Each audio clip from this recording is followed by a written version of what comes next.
நலமான வாழ்வே நிறைவான பெருஞ்செல்வம். நரம்பு சம்பந்தப்பட்ட அனைத்து நோய்களையும் குணமாக்கக்கூடிய வல்லமை மிக்க ஒரு காய் எதுன்னு கேட்டால் கொத்தவரங்காய். இந்த கொத்தவரங்காயை ஒரு 5 கொத்தவரங்காய் எடுத்து துண்டு துண்டாக நறுக்கி அதோட சின்னதாக ஒரு இஞ்சி துண்டு போட்டு 2 மிளகு போட்டு ஒரு அரை எலுமிச்சப்பழம் சாறு அதில் கலந்து நல்லா அரைச்சி அது கூட கொஞ்சம் ஒரு சிட்டிகை உப்பு ஒரு சிட்டிகை மஞ்சத்தூள் கலந்து இதை ஜூஸாக குடிக்கணும்.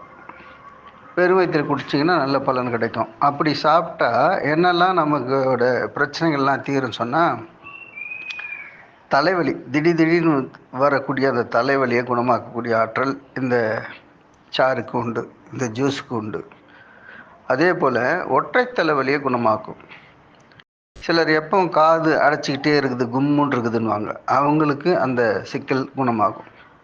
முழங்கால் கண்டைக்கால் வலி இருக்குது பாருங்கள், அதை சரி பண்ணிடும். கர்ப்பப்பை நீர் கட்டி மற்றும் ஃபைப்ராய்டு கட்டியும் கரைச்சி குணமாக்கிடும். உடல் எடையை சரியான அளவில் வச்சுக்க இந்த ஜூஸ் உதவி செய்யும்.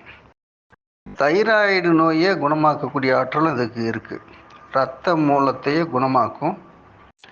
இதய குருதி குழாயில் ஏற்பட்ட அந்த அடைப்பை சரியை செய்யக்கூடிய ஆற்றலும் இந்த கொத்தவரங்காய் ஜூஸுக்கு உண்டு.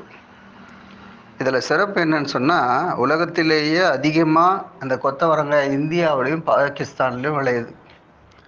ஆனால் நம்ம தமிழ்நாட்டை பொறுத்தவரையில் இந்த கொத்தவரங்காயை போதுமான அளவு மக்கள் பயன்படுத்துவதே இல்லை. இதை எங்கே பார்க்கலாம் சொன்னால், கொத்தவரங்காய் கூட்டு கல்யாண சமையல் விருந்தில் மட்டும்தான் நம்ம பார்க்க முடியும். பொதுவாக நம்ம அதோட பயன் என்ன, அதோட பலன் என்ன, மருத்துவ குணம் என்னன்னு தெரியாதனால கொத்தவரங்காயை பலரும் சமைக்கிறதே இல்லை. அந்த தவறை செய்யாதீங்க. இந்த கொத்தவரங்காயை பயன்படுத்த நம்முடைய நல்வாழ்வு நாள்தோறும் மேம்பட்டு கொண்டே இருக்கும். இந்த நல்ல தகவல் 4 பேருக்கு பரவ ஷேர் பண்ணுங்கள். அன்புடன் காஞ்சி முகிலன்.